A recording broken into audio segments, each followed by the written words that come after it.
మానవ హక్కుల పరిరక్షణ, మహిళా సమస్యలు పరిష్కారమే ధ్యేయమని human rights protection council of India Andhra, Telangana chairperson, Telugu Desam party SCCL జిల్లా కార్యదర్శి డాక్టర్ కండవల్లి లక్ష్మి అన్నారు. రాజమండ్రి ప్రెస్ క్లబ్లో ఏర్పాటు చేసిన విలేకరుల సమావేశంలో human rights protection council of India Andhra, Telangana chairperson, Telugu Desam party SCCL జిల్లా కార్యదర్శి డాక్టర్ కండవల్లి లక్ష్మి మాట్లాడారు. Human rights protection council of India చాలా పెద్ద సంస్థ అని అన్నారు. ఈ సంస్థను కొందరు తమ స్వార్థ ప్రయోజనాల కోసం ప్రైవేట్ చేస్తున్నట్లు మా దృష్టికి వచ్చిందని తెలిపారు. ఈ సంస్థను అడ్డుపెట్టుకుని సంఘ వ్యతిరేక కార్యకలాపాలకు పాల్పడితే సహించేది లేదని హెచ్చరించారు. హ్యూమన్ రైట్స్ సంఘాలపై పోలీసులు గట్టిగా నిఘా ఏర్పాటు చేసినట్లు తెలిపారు.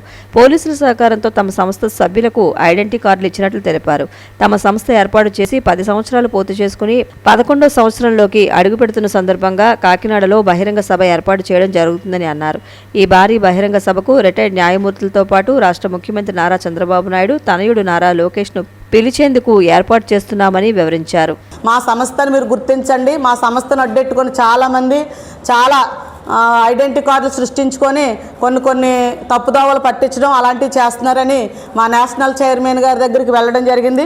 ఈ లోగో ఉంటేనే మీరందరూ కూడా, మీడియా మిత్రులందరూ కూడా గుర్తించి ఎవరైనా మీ దగ్గరకు వచ్చి మేము ఈ సంస్థ ఆ సంస్థ అంటే ఈ లోగో ఉంటే మీరు మీడియా ద్వారా వివరిస్తూ నాకు గొప్ప అవకాశం ఇచ్చిన